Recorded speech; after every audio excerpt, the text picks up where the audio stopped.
Hi everyone, thanks for watching my previous video. I know you like it so much, that's why you like my videos and share it and comment it. Thank you so much. So मैं जा रही हूँ आज level 2 business का बताने। जैसे मैंने पहले प्रीवियस वीडियो में बताया था कि बिजनेस में क्या क्या चीज़ होती है, ठीक है। अब मैं बताने जा रही हूँ कि क्या प्रोसेस होता है, उसको फिर बिजनेस कहते हैं। प्रोसेस आप समझ रहे हो?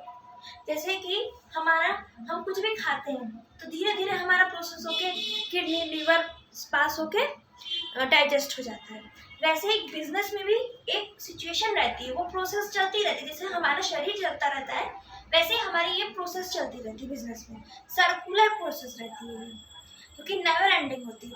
जब बिजनेस तभी एंड होता है जब उसमें सेटिस्फैक्शन कस्टमर को अच्छा ना लगे प्रोडक्ट, और क्वालिटी बेकार हो, और लिमिटेड क्वांटिटी ऑफ प्रोडक्ट हो, अनसेटिस्फाइड प्रोडक्ट हो। Okay, so level 2 is that in first video I tell you about that the first one is shopkeeper, second one is cash, second one is दूसरा मतलब है product, third is cash. As you know that don't we say money in business commerce language, always is cash, not money. And last one is customer. मैंने previous video में क्या बताया था कि जैसे कि कोई भी बिजनेस रहता है, शॉपकीपर मतलब स्टेशनरी, कोई भी शॉपकीपर मतलब समझते जो शॉप संभालते हैं, वो क्या क्या रखता है, प्रोडक्ट रखता है, उसके यहाँ कैश का जरूरत रहती है, और एक कस्टमर आता है। मैंने इतना बताया था। और जब कस्टमर सेटिस्फाई हो जाते हैं, सामान लाके लेते हैं, सेटिस्फाई होके, इससे शॉपकीपर अर्न करता है। ठीक है, अगर अर्न वो कुछ प्लस अमाउंट में करता है, एमआरपी जो रहती है वो प्लस अमाउंट में रहती है। जो एमआरपी हमारे प्रोडक्ट के पीछे लगी रहती है उसकी कॉस्ट नहीं रहती, वो एमआरपी रहती है। मैंने ये भी बताया था आप सबको कि जैसे कि आप कुछ परसेंट ज़्यादा लेती है क्योंकि अर्न करने के लिए और इन्वेस्ट करने के लिए। इन्वेस्ट का मतलब ये होता है कि कोई भी, अगर जैसे कोई भी कैश है, अगर तुम किसी चीज़ में लगा रहे हो उसको इम्प्रूव करने के लिए, उसको सुधारने के लिए, और या फिर उसको अपने यूज़ के लिए, उसको यूज़ करके अपना लाइफ चलाने के लिए, उसे इन्वेस्टमेंट बोलते हैं। इन्वेस्टमेंट आजकल फाइनेंशियल, जैसे कि गोल्ड लोन में, लाइफ इंश्योरेंस में, टर्म लाइफ इंश्योरेंस में भी इन्वेस्टमेंट होता है, उससे हमारा फ़ायदा ही होता है। इन्वेस्टमेंट इज अ फ़ायदा। मैंने ये भी बताना चाह रही हूँ कि सम फॉर्मल इनफॉर्मल इन्वेस्टमेंट भी होती है। फॉर्मल इन्वेस्टमेंट वो होती है जो कि हम बाय लीगली करते हैं, bye life insurance, term life insurance, health insurance. लेकिन इनफॉर्मल इन्वेस्टमेंट वो होती है जो हम पेरेंट्स अपने बच्चों में लगाते हैं पढ़ाई पर, और वही पढ़ाई करके बच्चे बड़े होकर कुछ ना कुछ बनते हैं और पैसा कमाते हैं। ठीक, इतना समझ में आया? अब मैं बताने जा रही हूँ कि ये प्रोसेस चलता कैसे है। सबसे पहले एक पर्सन है, ये एक शॉप है, ठीक है, यहाँ पे प्रोडक्ट है। मैं सेम एग्जांपल देती हूँ स्टेशनरी शॉप का। ये कस्टमर है, ये शॉपकीपर है, ठीक है। ये कस्टमर जो है गया प्रोडक्ट खरीदने, उसको जरूरत थी। क्यों गया? क्योंकि उसको नीड थी, ठीक है। जब वो यहाँ से सामान लिया तो जो शॉपकीपर था उससे कम्युनिकेशन किया कि आपको क्या चाहिए, ठीक है। कम्युनिकेशन में समझ रहा, बातचीत किया। फिर जब बातचीत करने के बाद जो कस्टमर था वो बताया कि उसको क्या चाहिए,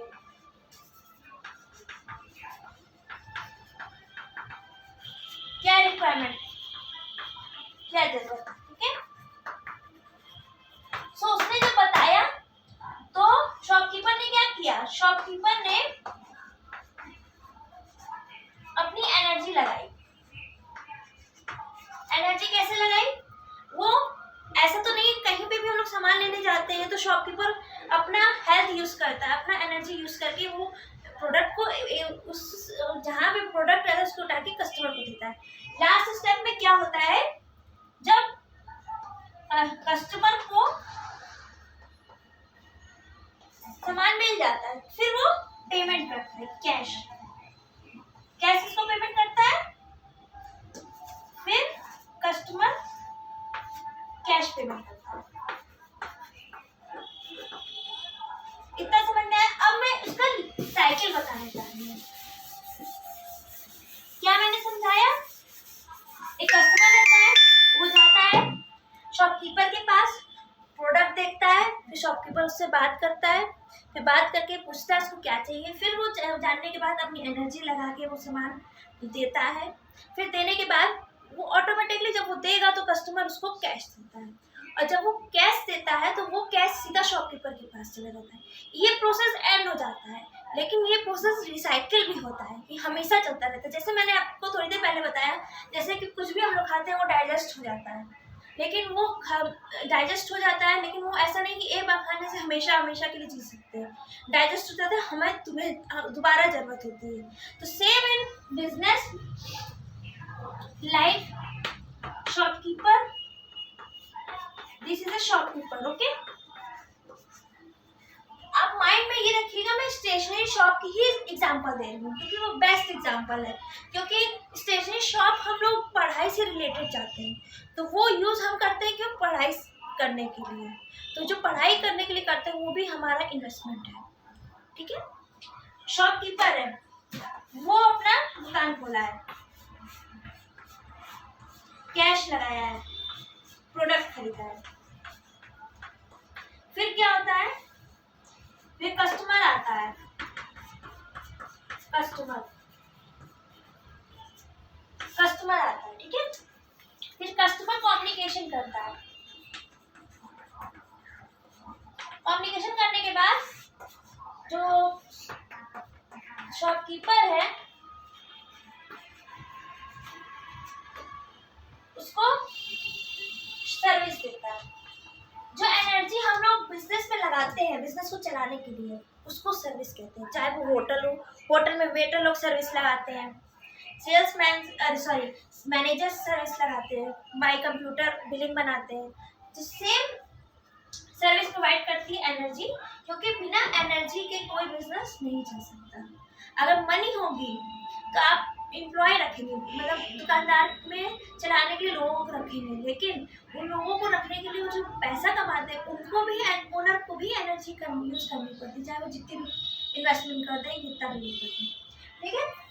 तो फिर उसके बाद शॉपकीपर को कैश मिल जाता है। शॉपकीपर को, जो शॉपकीपर है वो कैश दे देता है कस्टमर को। सो कस्टमर जो रहता है शॉपकीपर वो कैश दे देता है, फिर ये प्रोसेस चलने लगता है। ये प्रोसेस कैसे चलता है, जो कैश मिलता है उससे, हमारे कैश मिला तभी मैंने और सामान खरीदा। अगर मुझे कैश नहीं मिलेगा तो मैं उस सामान का क्या करूँगी, वो सामान कोई खरीदेगा नहीं, एक्सपायर हो जाएगा, तो वो बिजनेस नहीं चलता है। इतनी बात समझ में आई? मैं एक डायग्राम बना रही हूँ जिससे आपको क्लियर हो जाएगा रिसाइकिल का। मैंने आपको 2 बार समझाया इसके बारे में, अब मैं इसका डायग्राम बनाने जा रही हूँ।